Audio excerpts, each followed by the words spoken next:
हामी चाहिँ यहाँनिर खाजा खाने स्टार्ट भइसकिसक्यो। यहाँनिर चाहिँ देवर बाबु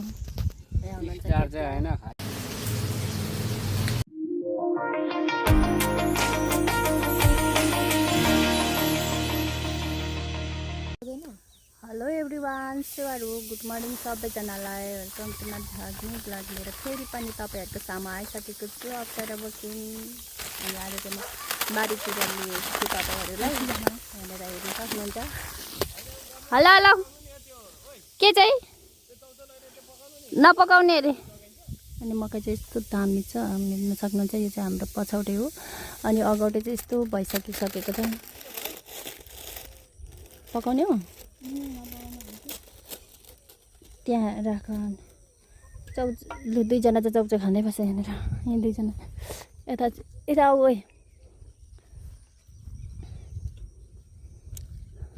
अनि तपाईँहरू चाहिँ पकाएको खाने काँचो ऊ छ नि त, चिउरासँग छ नखाने? छ दुई तिनवटा। उनीहरू दुईजना काँचो खाने रे नि।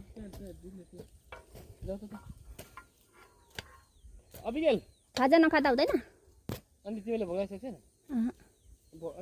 होइन, उनीहरू काँचो खान्छ अरे। ऊ भाइलाई चाहिँ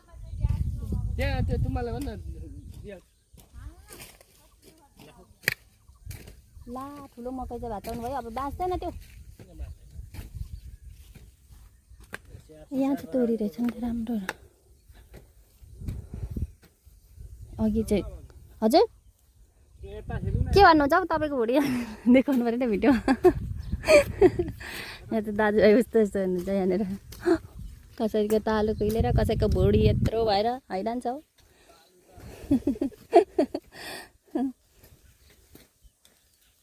अलिकति यहाँ तोरी टिप्नु पऱ्यो, अलिकति राम्रो रहेछ भाइ चाहिँ। कस्तो नचाहिँदो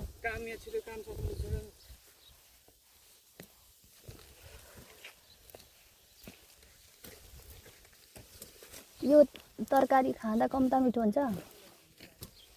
भाइले लोभ गरिसन्छ यहाँनिर, कम त मिठो हुँदैन। यो मल उ नलागाएको नि, औषधि नलागा।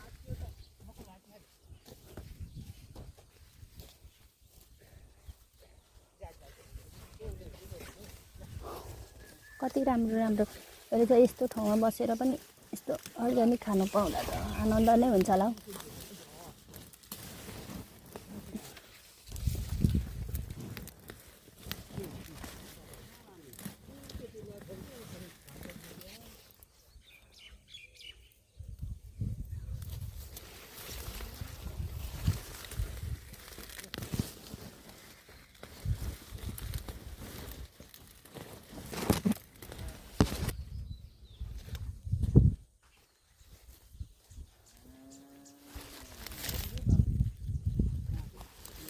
टन्नै रहेछ तोरी चाहिँ। तर कस्तो हुन्छ यो खानु छैन बा, तितो हुन्छ कि?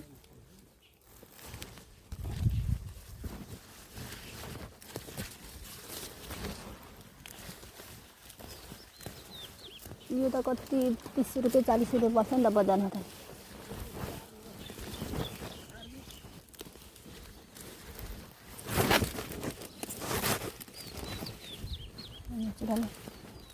औषधि नलगाएको खानु पायो भने पनि।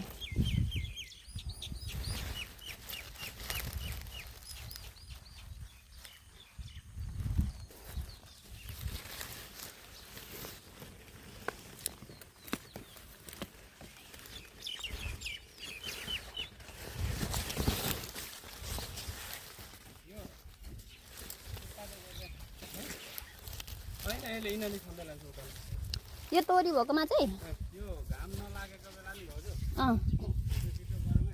ल लु छिटो आऊ अरे ओए, घाम नलागेको बेलामा। अहिले भरे खाऊ न।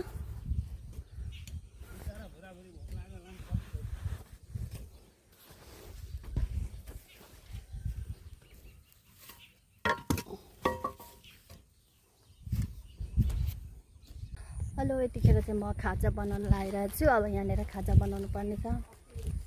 यहाँनिर छेउमा छिमेकी आन्टी हुनुहुन्छ, मिल हुनुहुन्छ नि त। त्यही भएर यहाँनिर हामी सधैँ नै यहाँनिर खाजाहरू बनाउँछौँ। आन्टी खाना खाइसक्नुभयो? यसो चौचौ पकाउनु पर्यो भनेर नि। पकाइसक्यौँ।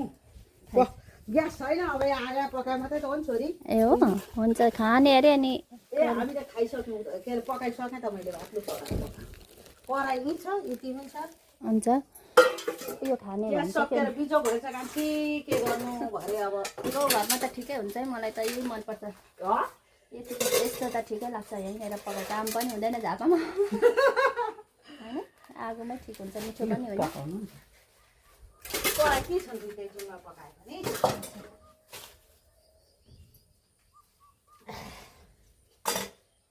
सक्यो क्या हिजो ग्यास ए बेलुका पो सक्यो बेलुका कि बिहान हो भात बसाएर किन सिटी लाग्दैन भन्छु किन सिटी लाग्दैन भन्छु भात कहिले सक्यो बसेछ ग्यास त ए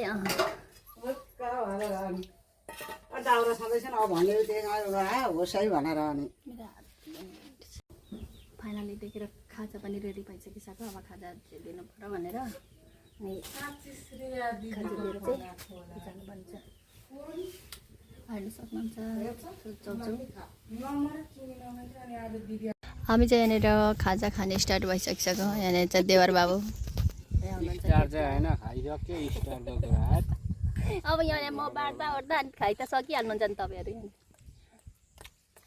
अनि हामी चाहिँ यो तल के पऱ्यो बालबाडी के बालबाडीमा हामी चाहिँ खेती गर्छौँ अनि त्यहाँ कि हामीले यहाँनिर आजको झलक चाहिँ यता ल्याएको छु ए दुवागढी चाहिँ अनि खाजा खानुपर्ने हुन्छ यो थियो खाना खाने बेलामा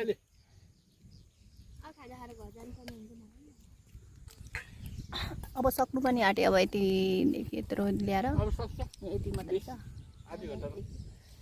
एक कठा मात्रै छ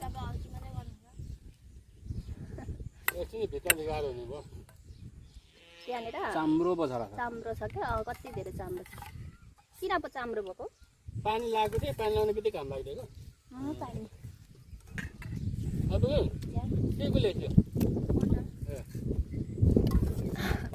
त्यस्तो चाहिँ यतिखेर सकिसक्यौँ होइन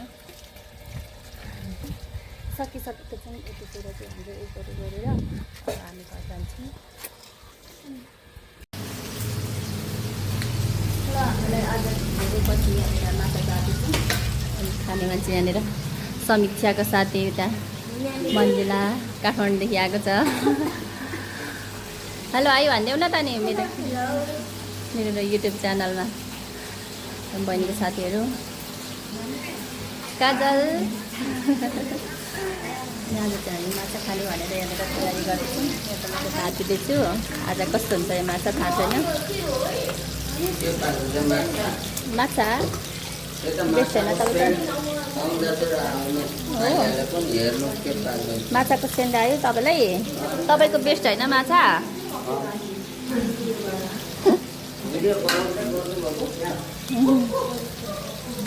हाम्रो मास्टरजीलाई पनि स्वागत छ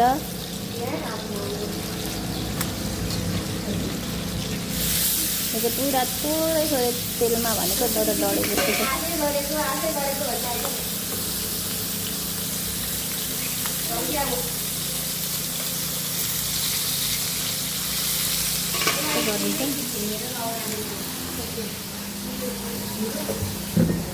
जान्छु अनि खासै लामो भिडियो त बनाएको छैन र पनि छोटो छोटो भिडियो हुन्छ त्यही भएर सबैजनाले नयाँ साथीहरूले सब्सक्राइब गर्नु होला पुरानो साथीहरूले चाहिँ लाइक कमेन्ट गर्नु नभुल्नु होला कति कुराहरू त गल्ती हुन्छ त्यसमा क्षमा पाऊँ अनि यति भन्दै बाई बाई।